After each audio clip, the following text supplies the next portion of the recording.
BYD Atto 3, India's first 40-born ESUV. Book a test drive today. Experience the electrifying performance. MK Entertainment வழங்கும் பிரியங்கா மோகன் ராஜாஜி சுஷ்மா ராஜ் நடிப்பில் TikTok வெற்றி நடை போடுகிறது. விசித்ரா மேயர்வின் சேர்க்கை சரியில்லையிலிருந்து ஆரம்பித்து கப்பு சுப்பேன்னு உட்கார வைத்து விட்டார்களே. இதுக்கப்புறம் என்ன ஆனாலும் ஃபினாலேக்கு ஃபைனலா எலிமினேட் பண்ண போறதானே தவிர நீ நாமினேட் பண்ண என்ன, நான் ஃபினாலே போயிட்டேன், நானே ஜெயிக்க போறேன், ஃபினாலே போயாச்சு, இப்போ கூட இதெல்லாம் நான் பேசலன்னா எப்படி? இனிமேல் உங்க ஆதரவு விசித்ரா மேம் நாமினேட் பண்ண போறாங்க அப்படி இல்லை, எப்படியும் அடுத்த வாரம் எல்லாருமே நாமினேஷனுக்கு வருவாங்க. விஷ்ணு மட்டும் தானே வரமாட்டான். அப்போ இனி விசித்ரா மேம பத்தி பேசுறதுக்கு எதுக்கு யோசிக்கணும்? பெருவாக்கு வித்தியாசத்தில் நிக்சன் தான் என்ன வேணாம் பேச வேணுமோ அத்தனையும் பேசிவிட்டான். விசித்ரா மேம் அவங்கள வச்சு கலாய்ச்சானா இல்ல அவங்கள விசித்ரா மேமுக்காக சேர்த்து வச்சு கலாய்ச்சானான்னு தெரியல. ஆனா ஆக மொத்தம் அதுக்கு அடிச்சாங்களே ஒரு கிளாப்பு. வேற லெவல் மோட்டிவேஷனா இருந்தது அது. அதையும் மனசுக்குள்ள காண்டு. நான் ஆக்சுவலா விஷ்ணுவோட இடத்துல ரோல் பிளே பண்ணியிருந்தா அப்படி விஷ்ணு இன்னும் சர்க்கஸ் இல்ல அதுல பேச்சு ஜாக்கிரதையா இருக்கட்டும் அப்படின்னு சொல்லிட்டு நான் கொஞ்சம் கிளாப் தட்டினா மண்டையில ஏறிக்க கூடாது அப்படின்னா, மேம் காண்டா இருக்குங்களா, காண்டாயிக்கோங்க அப்படி நான் பக்கத்துல இருந்தா அதெல்லாம். ஏன்னா எவ்வளவு துல்லியமாக மேம் நான் அழுகும் போது எப்படி வந்து பம்ப் அடிச்சுங்க, இப்ப அவங்க பார்த்து அடிக்கிறாங்க, அவ்வளவுதான் கிளாப் அடிக்கிறாங்க. என்னன்னா இதுல என்னன்னா ஆக்சுவலா சொல்லணும்னா இவங்க எல்லாரும் சேர்ந்து அவங்க டீம் அப்படின்னு சொல்றதுல நாங்க எல்லாருமே டீம் தான் ஒத்துக்கிற அந்த தன்மை இல்லாம இன்னும் முட்டு கொடுத்தது தான் கேவலமா இருக்கு. ஆமா ஆமா, இவங்க டீம் தான் இவங்க டீம் கிடையாது. நாங்க ரெண்டு பேருமே டீம். நாங்க ரெண்டு பேருமே எங்கள்ல யார் சிறந்த பிளேயருக்கு டிக்கெட் ஃபினாலேக்கு ஆடணுமோ அவருக்கும் சப்போர்ட் பண்ணிட்டு எங்களுக்கும் ஆடுறோம் அப்படின்னு ஒரு உண்மையான கருத்தை வெளியில வச்சிருக்கலாம். இவங்க அதெல்லாம் பண்ணாம டிராமாவா ஒண்ணு ட்ரை பண்றாங்க, அவ்வளவுதான். அர்ச்சனாவை பொறுத்த வரைக்கும் அவன் மைக்ல சொன்னதை இன்னைக்கு எடுத்து அட்ரஸ் பண்ணிட்டாங்க. அர்ச்சனாக்கு நம்ம பேசுறது ரீச் ஆயிருக்கு, கண்டென்ட் கிடைச்சிருச்சு, கமல் சாரோட பண்ணிடலான்னு. அர்ச்சனா இந்த வீக்கெண்ட் பேசும்போது ஸ்பெஷலா யூனிக்கா ரொம்ப சிஸ்டமேட்டிக்கா இருக்கும். சரிங்களா? சாரி, டிராமாட்டிக்கா இருக்கும். சிஸ்டமேட்டிக்கான்ற பாருங்க, டிராமாட்டிக்கா இருக்கு. அந்த டிராமாட்டிக் எப்படின்னா, அதாவது நான் என்ன யோசிச்சேன்னா, நான் வந்து அப்படி இருக்கும் போது நான் அப்படி திங்க் பண்ணும் போது என்னடா நம்ம ரோலை வந்து இவங்க பிளே பண்றாங்க அப்படின்னு அந்த தினேஷோட பாயிண்ட் எக்ஸ்பிளைன் பண்றதா இருக்கட்டும், இதா இருக்கட்டும், கொஞ்சம் எக்ஸாச்சுரேஷன்ஸ் வந்து ஓவர் பில்ட் பண்ணுவாங்க. அதை தன்னை ரொம்ப கேரக்டர் ஓரியன்டா நான் ரொம்ப இன்வால்வ்டா ஒரு சூப்பர்விஷன் பண்ணிட்டு இருக்கேன்.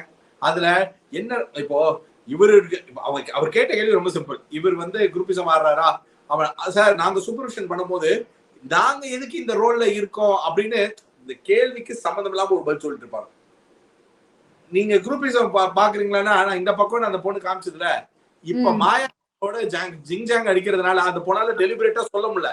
ஆமா சார், அவங்க என்ன சொன்னாங்கன்னா நாங்க இண்டிவிஜுவலா பேசிக்கிட்டோம். என்னமா கான்செப்ட் இது, நாங்க எல்லாம் தனித்தனியா பேசிக்கிட்டோம், ஆனா நாங்க குரூப்பா ஆடல, ஆனா குரூப்பா இம்ப்ளிமெண்ட் பண்ணோம். அடடா அறிவு, நாங்க தனித்தனியா பேசிக்கிட்டோம், குரூப்பா இம்ப்ளிமெண்ட் பண்ணிக்கிட்டோம், ஆனா நாங்க தனியா தான் ஆடணும். இது குரூப் கேங்ல, இது தப்பே கிடையாது. ஆனா நாங்க எல்லாரும் பேசிக்கிட்டோம், குரூப்பா விளையாண்டோம், இது குரூப் கேங். அர்ச்சனாக்கு இப்போதைக்கு மாயா கேங் பக்கமா போறதுக்கான அந்த ஸ்பேஸ் ஸ்கோப் ஒரு மாதிரி சுத்தி வர்றதுனால பட்டும் படாம தான் அந்த பக்கமே பேசுச்சு. ஆனா அவங்க பேரை வந்து இப்ப எப்படி எல்லார் பேரையும் எடுக்காம நிக்சன் நான் பேர் சொல்லலையே அப்படின்னு சொன்னது எவ்வளவு கவனமா இருந்ததோ அதே மாதிரி விசித்ரா மேமையும் பேர் சொல்லாமலே போயிருக்கலாம்ல. அதோட காண்ட சைலண்டா தீத்திட்டான். ரொம்ப கிளியரா யார் பேரையும் யூஸ் பண்ண வேணான்னு இருந்த அவரும் வந்து கமிச்சாரும் ரொம்ப கிளவரா நீங்க எல்லாம் வந்து குதின்னு குதிச்சாங்க ட்விட்டர்ல. அதுல பாருங்க, அப்படி ஒரு தவறே நடக்கல. மக்கள் எல்லாம் முட்டாள். ட்விட்டர்ல எல்லாம் வந்து ஓடினதெல்லாம் தப்பு, நீங்க எல்லாம் காட்டுன்னு சொல்லலாம், அதெல்லாம் ஒண்ணு கிடையவே கிடையாது. ஒண்ணு இதை காமிச்சிருக்கணும், என்னது குறும்படம் போட்டு இப்படி ஒரு டேம்பர் நடந்தது, அந்த டேம்பருக்கு என்ன மீனிங்னு கேட்டிருக்கணும். அது இவரு பண்ணல. இவர் கேட்கும் போது என்ன கேட்க பண்ணலப்பா அப்படின்னாரு. அப்ப பண்ணலதானே அர்த்தம். பண்ணீங்களா அப்படின்னு ஒரு கூட்டத்தை உங்களுக்கு புரிஞ்சுதா அவ்வளவுதான் விடுங்க, உங்களுக்கு புரிஞ்சுதா, இது என்ன கான்செப்ட் ஆஃப் கிளாரிட்டினே எனக்கு ஒன்றும் புரியல. இது திருநவன நீ திருடலையாங்க அப்படின்ற மாதிரி இருக்கு. யாருமே நிக்சன் பேரை சொல்ல, கமல் சார் தான் நிக்சன் பேரை சொன்னாரு. நிக்சன் பேரை எதுக்கு சொல்லணும், ஏன் இவங்க எல்லாருக்கும் ஒரு ஒரு தாட் வந்திருக்கணும்ல. அது மாயா திருப்பி ரீஅசஸ் பண்ணாங்க. சார் இங்க எல்லாரும் வந்து நிக்சன் சொன்னாங்க. நம்ம உடனே அர்ச்சனா நான் நிக்சன் பேரை சொல்லேன்னு கிளாரிட்டியா தான் பேசினாங்க. அப்படி பேசினவங்க அந்த நெயில் பாலிஷ்ல நான் செக் பண்ணேன் சார். இவங்களோடது மட்டும்தான் மேட்ச் ஆச்சு. பட் நான் அதையும் வெரிஃபை பண்ணிட்டேன் அப்படின்னு நீங்க என்ன ட்ரை பண்றீங்க? நான் நல்லா சின்சியரா ஹோம்ஒர்க் பண்ணேன், நான் ரொம்ப சின்சியரா சூப்பர்வைஸ் பண்ணேன்னு சொல்ல ட்ரை பண்றீங்களா? இன்னொருத்தன் முழு நேரம் விசித்ராவுடைய என்ன சொல்றது பப்பட் குழந்தைதான் விஜய் வர்மா. அது போக அவன் அந்த டீம் சாய்ந்தே விட்டானடா. என்னன்னா அவன் வந்து வீக்கெண்ட் ஆனா ரொம்ப கிளவரா பேசுறதுக்கு இப்ப வர வர விஜய் வர்மா முட்டாள் மாதிரி பேசிட்டு இருக்கான்.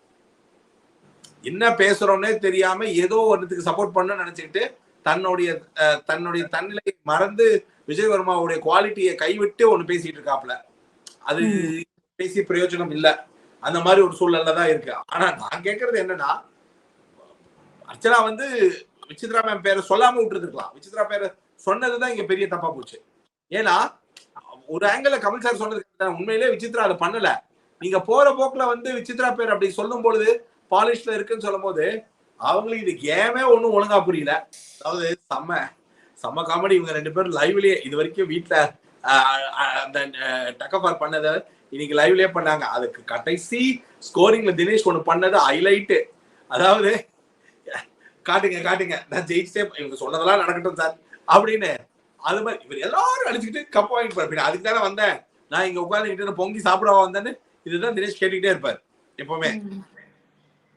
கரெக்டா இல்லையா? இன்னைக்கு அவங்க தன்னால பொறுக்க முடியாம விசித்ராவே அதை வாய் தொடர்ந்து சொல்லிட்டாங்க.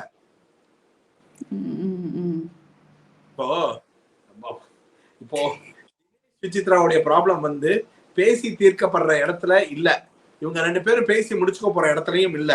இவங்க ரெண்டு பேருக்கும் வெறுப்பு வந்து ரொம்ப உமிழமா எடுத்து. காரணம் என்னன்னா இவங்க ரெண்டு பேருமே எப்படி சொல்றது சான்ஸ் கிடைச்சா ஒரு அளவு மீறதுக்கான தயாரான நிலையில தான் இருக்காங்க இவங்க ரெண்டு பேரும். ஒரு சில டைம் விசித்ராவால கண்ட்ரோல் விட்டு போயிடுது. தினேஷ் கண்ட்ரோல்டா பண்றாரு, ஆனா ஊர் சேர்த்து குத்திக்கினே இருக்காரு. ஏன்னா இவங்க ரெண்டு பேருக்குமே இன்டைரக்டா ஒருத்தர் பயங்கரமா பிடிக்கல.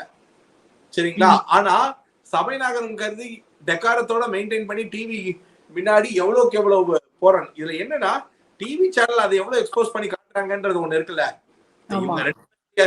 இத வந்து காமிச்சுட்டே இருக்காங்கன்னா அதுல தானே மக்கள் பேசப்படுது, ட்விட்டர் பேசப்படுது, எல்லா இடத்துலயும் பேசப்படுது. ஆனா தினேஷோட மட்டும்தான் இது நடக்குதுன்னு ப்ரொஜெக்ட் பண்றதுதான் தவறு. இன்னைக்கு விஷ்ணு செஞ்சாலாம் இல்லையா? விஷ்ணு அது வெயிட் பண்ணிட்டே இருந்துட்டு அவங்க இன்னைக்கு அந்த லைவ்ல பார்க்கும்போது என்னது 2 வயசு குழந்தை அதுவா சாப்பிட்டு அதுவா இருக்குமா? அது எப்படி மேம் 2 வயசு குழந்தை எப்படி மேம் இருக்க முடியும் அப்படின்னு அவன் கேட்டது வந்து ரெண்டாவது 2 வயசு குழந்தை வந்து ஒழுங்கா வெங்காயத்தை உரிக்கும். இதுக்கு மேம் இதெல்லாம் பயங்கரமா இருக்கு. 2 வயசு குழந்தைய வந்து நீங்க என்னெல்லாம் சொல்றீங்கன்னு. விசித்ரா மேம்க்கு இப்ப வந்து ஸ்மால் ஹவுஸ்ல போட்டு இந்த குரூப்பும் இல்லாமல் அவங்களுக்கு வந்து மாயா பூர்ணிமாவோட உட்கார்ந்து டைம் ஸ்பெண்ட் பண்ண மட்டும் தான் இப்ப பிடிக்குது. அவங்க சின்ன குழந்தையாவே மாறிட்டாங்க. அதனால விசித்ரா மேம பொறுத்த வரைக்கும் இந்த கேமை பொறுத்த வரைக்கும் அப்படியே ஒரு மாதிரி ஜாலியா அவங்க சொன்னதுதான் வர இருக்கிற டேஸ்ல இருந்துட்டு பேப்பரை வாங்கிட்டு கிளம்புற வேலை பார்ப்போம். ஒன்னே ஒரு விஷயம்னா let us change the shoes. இதே வார்த்தை இதே ஷோல நீ வந்து நான் பார்த்தேன் நெயில் பாலிஷ் வந்து அர்ச்சனா கையில தான் இருந்து விசித்ரா சொன்னா என்ன சும்மா உட்காந்துருக்க பொண்ணாது அர்ச்சனா சும்மாவா இருக்க போகுது. இந்நேரம் 2 சீன் நடந்திருக்கோம். ஒண்ணு என்னை பற்றி இப்படி ஒரு தவறான கருத்தை பயன்படுத்தி இருக்கிறதுனால பூர்ணிமாக்கே டஃப் கொடுக்குற மாதிரி பேசிக்கிட்டே இருந்திருக்கோம். இல்ல அழுதுருக்கும். இல்ல அதேதான் விசித்ரா அவங்க ஸ்டைல்ல பண்றாங்க. அவ்வளவுதான். விசித்ராவுடைய ஸ்டைல் என்ன வெடுக்குன்னு வார்த்தையை விடுறது. அவன் டப்புன்னு அடிச்சிட்டாங்க. கிறுக்கு மாதிரி பேசிட்டு இருக்காத அப்படின்னு. நான் என்னைய கேட்டா அர்ச்சனாவை வந்து தேவையில்லாம அவ்வளவு வாரம் பூரா சும்மா இருந்துட்டு தன் ஸ்கோர் பண்ணணும்னு விசித்ரா பேரை கெடுக்கிறதுக்காக அந்த ஒரு வேலை பண்ணது வந்து டெலிபரேட் மூவ் தான் தெரியுதே தவிர என்னமோ என்ன சொல்றது விசித்ராவை சீண்டனும் அதாவது ஒரு 2-3 கிளாப்ஸ் விசித்ராவுக்கு அகைன்ஸ்டா பேசினா வருதுன்றத சென்ஸ் பண்ணிட்டு சொன்ன மாதிரி இருந்தது எனக்கு.